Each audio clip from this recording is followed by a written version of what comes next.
Hello everyone, কেমন আছো? আশা করি সবাই ভালো আছো।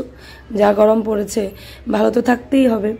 তো আমার সকালবেলা শুরু হয়ে গেল, কাজকর্ম দিয়ে আমাদের সকাল শুরু হয় আর রাত্রিটাও কাজকর্ম করেই শেষ হয়। আমাদের তো এই কাজ থাকে, সকালবেলা ঘুম থেকে উঠে সংসার গুছানো, সাজানো, ছেলে মেয়েদেরকে রেডি করা, স্বামীর সেবা যত্ন করা, এই বাচ্চাদের টেক কেয়ার করা, এই রান্নাবান্না করো, এই সমস্ত কিছু মিলিয়ে আমাদের সংসার। আর এই সংসারের ডিউটি আর শেষ হয় না, 24 ঘন্টায় চলতে থাকে। ঘুমোতে গেলেও সেই ডিউটিই থাকে। বাচ্চা ঘুম থেকে নিয়ে উঠে যায়, উঠলে বাচ্চাকে দেখতে হয়, আবার খাট থেকে নিয়ে পড়ে গেল, বাচ্চাকে ঘুম পাড়িয়ে চলে গেলাম। এই অবস্থা আমাদের প্রত্যেক দিনের রুটিন থাকে। তো যাই হোক, আমাদের প্রত্যেক দিনের রুটিনের মধ্যে আমাদের একঘেয়েমি লেগেই থাকে। তো আমাদের মন খারাপ করে তো লাভ নেই, এটার মধ্যে আমাদের আনন্দ খুঁজে বার করতে হবে। তো এনার্জি প্রত্যেক দিন আর থাকে আর না থাকুক, কিন্তু মনের এনার্জিটা রাখতে হবে, আনন্দের সহিত কাজগুলিও করতে হবে। তো দেখো রান্না করে চলে এসেছি। আমি এখন শাক রান্না করবো আজকে আমি এটা শাক, এটা ঢেঁকি শাক রান্না করবো আমি। আর ঢেঁকি শাকটা আমি রসুন দিয়েই রান্না করব।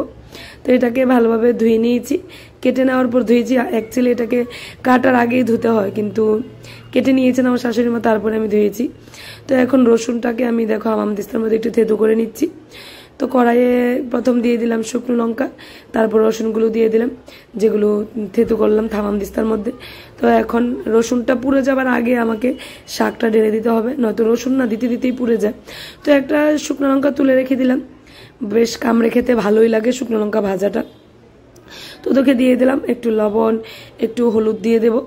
আর সিমের বিচি ভিজিয়ে রেখেছিলাম, এগুলো আগে ভাজা হয়েছিল, তো একটু ভিজিয়ে রেখেছিলাম, এগুলোকে ছুলে তারপর একটু কি করব হামামদিস্তার মধ্যে থেতু করে দিয়ে দিলাম, নরম করে দিয়ে দিলাম। আস্তে আস্তে দিলে বেশ ভাল লাগে না, তো একটু থেতু করে দিয়ে দিলে ভাল লাগে খেতে।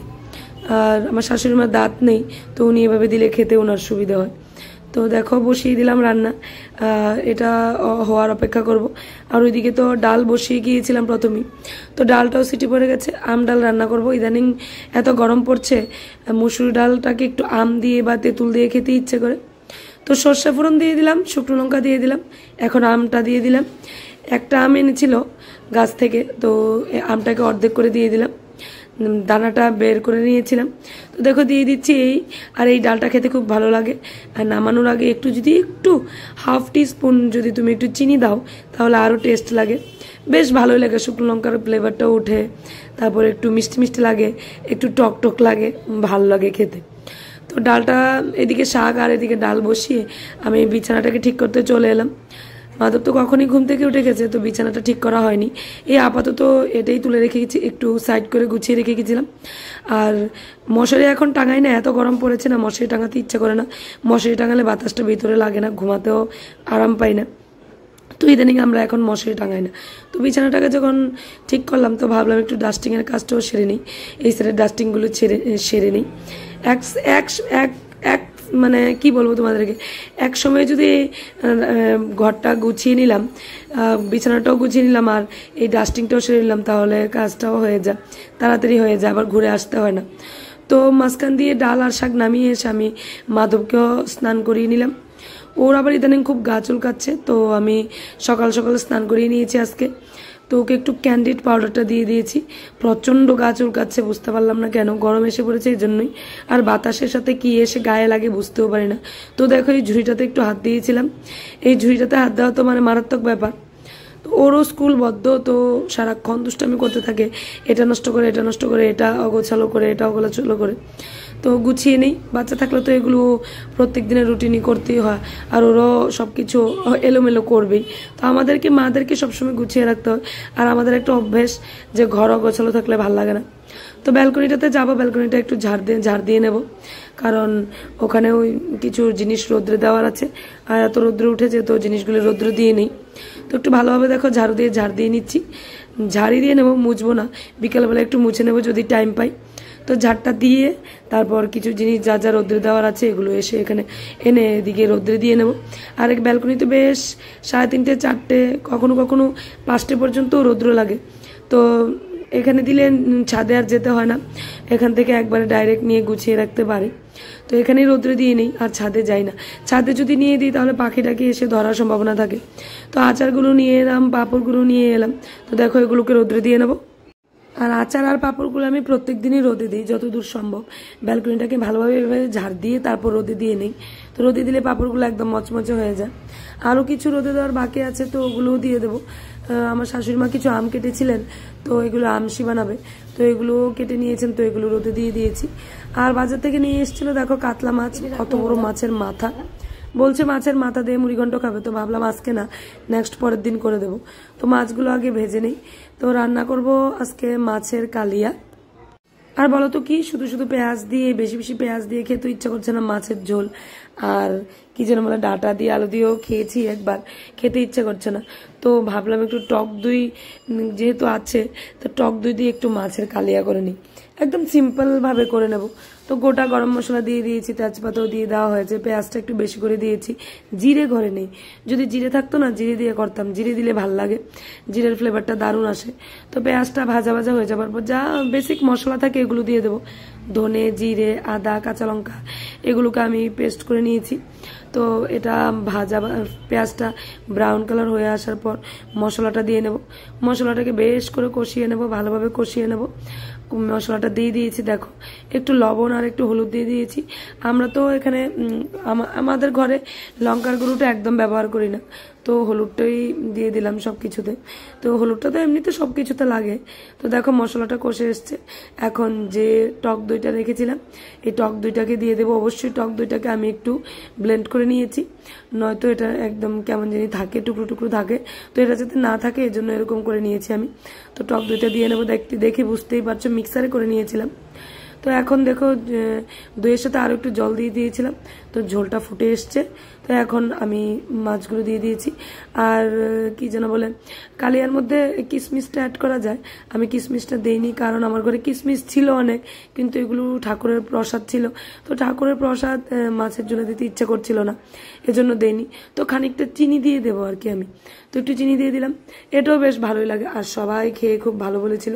তো তোমাদেরকে একবার দেখিয়ে দেবো আজকে আমাদের কি কি রান্না হয়েছে, দেখে নাও। এই যে মাছের কালিয়া, সিমের বিচি দিয়ে ঢেঁকি শাক আর আম ডাল রান্না করা হয়েছে। তো এই রান্না শেষ হয়ে গেল। এখন রান্নাঘরটা গুছিয়ে নেব, মানে রান্নাঘরটাকে ক্লিন করে নেব, পরিষ্কার করে নেব, যে ক্লিনিং যা থাকে না। আর ব্যালকনিতে আবার একটু চলে গেলাম, কারণ একটু আটা রোদে দিয়েছি, তো তোমাদেরকে দেখাতে ভুলে গেছি। দেখো আটাটা রোদে দিয়েছি। আর এখন একটু মুগ ডাল দিয়ে দিয়েছি। আমি না বলতেই পারি না, আমার ঘরে কিছু মুগ ডাল ছিল, আমি আবার মুগ ডাল কিনে এনেছি। তো এগুলোকে রোদে দিয়ে দেবো। পোকাও একটু একটু পড়ে যাচ্ছিল, তো ভাবলাম রোদে দিয়ে নেই। তো দেখো দিয়ে দিয়েছি রোদে। এগুলোকে একসাথে সব রোদে দিয়েছি। বিকেলবেলা আবার সবগুলোকে একবারে গুছিয়ে নিয়ে নেব। তো এখানে একটু পরে পরে এসে আটা আর মুগ ডালগুলোকে নাড়া দিয়ে গিয়েছিলাম। তো বাসন কুসন কিছু ছিল, তো এগুলোকে মেজে নেব। তো বাসন কুসন মেজে নিচ্ছি। আর আমাদের এদিকে এত গরম পড়ছে না, একদম সহ্য করা যাচ্ছে না। দক্ষিণ দিকের বাতাস আছে ঠিক আছে, কিন্তু তবু রোদ্দুরটা না দুপুরবেলা একদম সহ্য করা যায় না। আর যাদের বিল্ডিং ঘর তারা বুঝতেই পারছো, দিনের বেলা তো যেমন তেমন কাটাও, কিন্তু রাত্রিবেলাও কাটানো যায় না, এত গরম হয়ে থাকে না ঘরটা। ইটের ঘর আরো বেশি গরম হয়ে থাকে। যদি টিনের ঘর হয় তাহলে এত একটা গরম লাগে না, রাত্রিবেলা ঠান্ডা হয়ে যায়। তো দেখো রান্নাঘর পরিষ্কার করে নিচ্ছি। আর ইদানিং আমি 2 বার স্নান করছি। একে তো সকালবেলা ঘুম থেকে উঠে বাসি কাজ সেরে স্নান করছি, আবার রাত্রিবেলা ঘুমের আগে আবার স্নান করছি। আমার ঘরে প্রত্যেকে 2 বার করে স্নান করছে, আমার শাশুড়ি মা বাদ দিয়ে। আর আমার হাজবেন্ডের তো হিসাবে নেই কতবার স্নান করছে, এত ঘামছেও। তো স্নান করতে লাগছে 2-3 বার, 4 বার, কখনো কখনো 4 বারও হয়ে যায়। তো তোমাদের সাথে দেখা হবে পরের দিন আবার সকালবেলা।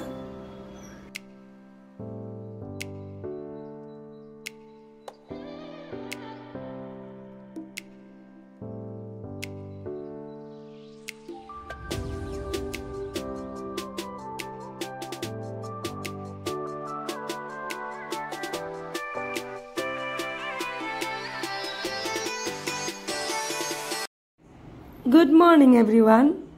তো আবারও চলে এলাম সেই সকাল নিয়ে তোমাদের কাছে। দেখো সকালবেলা আমি ব্যালকনিতে গিয়েছিলাম একটু বাজারটাকে দেখতে। সকালবেলা না প্রচন্ড পরিমাণে টাটকা টাটকা একদম ফ্রেশ ফ্রেশ সবজি উঠে আমাদের বাজারে। তো দেখতে গিয়েছিলাম, কিছু যদি পছন্দ হয়ে থাকে তাহলে নিয়ে নেব, ভালোই লাগে। একদম গাছ থেকে পেরে সকালবেলা নিয়ে আসে, দেখতেও ভালো লাগে। তো আজকেও একটু আম ডাল রান্না করব। কালকে খেয়ে না একদম তৃপ্তি হয়নি, অল্প রান্না করেছিলাম। তো আজকে রান্না করেছি মুগ আর মসুর ডাল মিশিয়ে একটু আম ডাল। আর অন্য কি কি রান্না হবে তোমরা অবশ্যই দেখতে পাবে। তো সঙ্গে থাকো, ব্লগটা দেখতে থাকো। তো আমি কিছু পরিমাণ 1:1 মতনই মুগ ডাল আর মসুর ডাল নিয়ে নিয়েছি, ভালোভাবে ধুয়ে নিয়েছি। একদম ভালোভাবে ধুয়ে নিতে হবে, নয়তো একটা ফেনা ফেনা উঠে থাকে আর একটা স্মেলও থাকে। তো ধুয়ে দেবো, প্রেসার কুকারে বসিয়ে দেবো প্রথমেই, কারণ তোমাদেরকে তো বলেছি একটু আমডাল রান্না করব। তো প্রেসার কুকারে বসিয়ে দেবো। আর ওইদিকে মাধবকে ব্রেকফাস্ট করাতে যাব, ব্রেকফাস্ট করিয়ে এসে বাকিটা করব। তো মাধবকে ব্রেকফাস্ট করিয়ে এসে এদিকে দেখো রাইস কুকারটাও মেজে নিয়েছি। রাইস কুকারে এখন ভাত বসিয়ে দেবো। তো মেজারমেন্ট করেই জলটা দিয়ে দিচ্ছি, তারপর চালটা ধুয়ে রেখে দেবো। জলটা যখন গরম হয়ে ফুটে আসবে তখন আমি চালটা দিয়ে দেবো, বাস বসিয়ে নিচ্ছি। আর আজকে রান্না করা হবে আমডাল আর মাছের মাথা ছিল। গতকালকে তোমরা দেখেছো যে কতবার একটা মাছের মাথা, কাতলা মাছের নিয়ে এসছে, মাছও এনেছিল। তো এই মাথাটা দিয়ে কালকেই বলেছিল যে মুড়িঘণ্ট খাবে। তো আমি বলেছি একদিনে মাছ আর মুড়িঘণ্ট ভালো লাগবে না, তো আজকে যেহেতু মাছ খাওয়া হবে না, তো মুড়িঘণ্টটা করা হবে। মাছ খাবে, ভাজা খাবে, কিছু যা রয়েছে, তো মুড়িঘণ্টটা করে নেওয়া হবে, একটা আইটেমও হয়ে যাবে। আর ওরা দেখো সকালবেলা খেলাধুলা করছে মাধব আর সোনাই মিলে। তো দেখো আজকে একটু নিরামিষ সবজি রান্না করব। তো আমার শাশুড়িকে বলেছি একটু কেটে দেওয়ার জন্য। কয়েকটা গাজর আছে, গাজরগুলো অনেক আগের একদম শেকড় মেলে দিয়েছে। গাজর, টমেটো, ঝিঙে এসব দিয়ে একটা নিরামিষ সবজি রান্না করব। আর আম ডালের জন্য যে ফোড়নটা দিয়ে দিচ্ছি, এই যে আম দেখতে পাচ্ছ, শুকনো লঙ্কা দেখতে পাচ্ছ, অবশ্যই সর্ষে। তো আম ডালটা রান্না করে নেব। আম ডালটা না দেওয়াতে দেখো একদম চারিদিকে ওভেনটা ভরে গেছে, তো এটাকেও পরিষ্কার করে নিতে হবে। আজকে অনেকখানি আম ডাল হয়েছে, একদম দুপুরে খেয়েও রাতের বেলাও থাকবে। আম ডালটা খেলেই শান্তি লাগে। আর এখন পেঁয়াজ সম্বার দিয়ে ডালও ভাল লাগে না, অন্য কিছু ডালও ভাল লাগে না। তো দেখো নিরামিষ সবজিটাও কাটা হয়ে গেছে, বেগুন দেওয়া হয়েছে, ঝিঙে দেওয়া হয়েছে, ডাঁটা দেওয়া হয়েছে, আলু দেওয়া হয়েছে, গাজর আর টমেটো দেওয়া হয়েছে। তো এগুলোকে ভালোভাবে ধুয়ে নেব, ধুয়ে তারপর বসিয়ে দেব। আজকে পাঁচফোড়নও ঘরে নেই, জিরে নেই, পাঁচফোড়ন, তো এগুলো আনতে হবে। আজকে বিকেলে বের হয়ে আনবো। তো এখন কালো জিরে দিয়ে বাস বসিয়ে দেব। শুকনো লঙ্কা দেওয়া হয়ে গেছে, কালো জিরেটা দিয়ে দিয়েছি, বাস এখন সবজিটা দিয়ে নেব। আর নিরামিষ তরকারি রান্না করতে তো তেমন কোনো ভেজাল নেই। আর হ্যাঁ, কিছুটা সয়াবিন নিয়েছিলাম, নিরামিষ তরকারির মধ্যে কিছুটা সয়াবিনও দিয়ে দেবো, আমার মেয়ে ভালোবাসে। আর আজকে অনেক দিন হয়ে গেলো, তোমরা যারা আমার ব্লগ কন্টিনিউ দেখো তারা বুঝতে পারো যে অনেক দিন হয়ে গেলো যে আমি নিরামিষ তরকারি তো রেগুলার রান্না করতাম, তো নিরামিষ তরকারিটা হচ্ছে না কয়েকদিন ধরে। তো আমার মেয়েও বলছে যে নিরামিষ তরকারি রান্না করতে, তো নিরামিষ তরকারি আজকেই রান্না করব ভাবছি। তো নিরামিষ তরকারিটি বসিয়ে দিলাম। দেখো লবণ একটু হলুদ দিয়ে দিয়েছি, বাস এখন ভালোভাবে মিক্স করে একটু ঢেকে রেখে দেবো। একটু ঢেকে রেখে দিলে সফট হয়ে যাবে। তো এই ফাঁকে আমি অন্য কিছু কাজ সেরে আসতে পারবো, যেমন ধরো কাপড় চোপড় ভিজিয়ে রেখে আসতে পারবো, অন্য কিছু মাধবকে স্নান করেও আসতে পারবো। তো 3 টুকরা মাছ ছিল গতকালকের, তো এগুলোকে ফ্রাই করে নেব, মাধবকে দিয়ে দেবো। 1 টুকরা ও খাবে, 1 টুকরা যদি আমার হাজব্যান্ড খায়, আর 1 টুকরা সোনাই খেলে খাবে, নয়তো রাত্রিবেলা আমার হাজব্যান্ডকে দিয়ে দেবো। তো তখন নিরামিষ সবজিও হয়ে গেছে। আর তোমরা তো দেখলেই যে আমার ডাল হয়ে গেছে। তো চলে গেলাম আমি আবার সোমের রুমে। তো ওর বিছানাটাকে একটু ঠিকঠাক করে নিচ্ছি। আর আমার হাজব্যান্ড প্রচণ্ড ঘেমে যায়, তো বালিশ একদম ভিজে গেছে। তো বালিশগুলো আজকে একটু ভাবলাম রোদ্রে দিয়ে নিই, একটু রোদ্রে দিলে বাস একটু যেমন ফুলে উঠে এমন লাগে আমার। তো বিছানাটাকে ভালোভাবে টান করে গুছিয়ে নেব। বালিশগুলো রোদ্রে দিয়ে দিয়েছিলাম। তো বালিশগুলোও মোটামুটি কেমন রোদ চিন্তা করো, আধা ঘন্টার মধ্যে বালিশগুলোও একটু ফুলে উঠে যায়। তো এগুলোকেও বাস গুছিয়ে বিছানাটা একদম ঠিকঠাক পরিপাটি করে গুছিয়ে নিলাম। তো চলে যাব আমি আবার আমার রুমে গিয়ে আমার রুমের বিছানাটা একটু সুন্দরভাবে টান করে গুছিয়ে নেব। তারপর গ্লাসটা একটু মুছে নেব। এই যে সকালবেলা একটু ডাস্টিংয়ের কাজ থাকে, একটু ক্লিনিংয়ের কাজ থাকে, প্রত্যেক দিন যদি আমরা এগুলোতে একটু হাত লাগিয়ে নিই, বা সপ্তাহের 7 দিনের মধ্যে 3 দিন বা 4 দিন যদি একটু হাত লাগিয়ে দিই না, তাহলে আমাদের এত একটা ওই যে চৈত্র মাসে ধোয়া মোছা এত একটা বেশি পরিশ্রম হয় না। আবার দুর্গাপূজার আগে ধোয়া মোছা তেমন একটা পরিশ্রম হয় না। তো আমরা নিজেরা যদি আমাদের কাজটাকে একদম সহজ করে নিই, তো আমাদের মধ্যে তেমন একটা প্রেশারও পড়ে না। তো দেখো গ্লাসটাকে মুছে নিচ্ছি। তো গ্লাসটাকে মুছে আমি তো রান্না করে এসেছিলাম নিরামিষ সবজি আর ডাল, হ্যাঁ ডাল আর নিরামিষ সবজি। তো আমার শাশুড়ি মা বলছে যে মাছের মুড়িঘণ্ট রান্না করবেন। তো দেখো তোমাদেরকে দেখিয়ে দিয়ে রান্নাও কমপ্লিট হয়ে গেছে। দেখো মাছের মাথা দিয়ে মুড়িঘণ্ট রান্না করা হয়েছে আলু ভেজে। তো আজকে আমাদের রান্না কি হলো তোমরা দেখতেই পেলে, আমডাল রান্না করা হয়েছে, মাছের মুড়িঘণ্ট রান্না করা হয়েছে মাছের মাথা দিয়ে, আর নিরামিষ সবজি। তো আজকের ব্লগটা আমি আর টেনে লম্বা করি না, আজকে এতটুকুই। আশা করি তোমাদের ভালো লাগবে। যদি ভালো লাগে থাকে তাহলে প্লিজ লাইক করবে, কমেন্টস করবেন, শেয়ার করবে। তো বাই বাই। আর সবাই লেবু জল খাবে, অবশ্যই নিজেদের খেয়াল রাখবে। টাটা।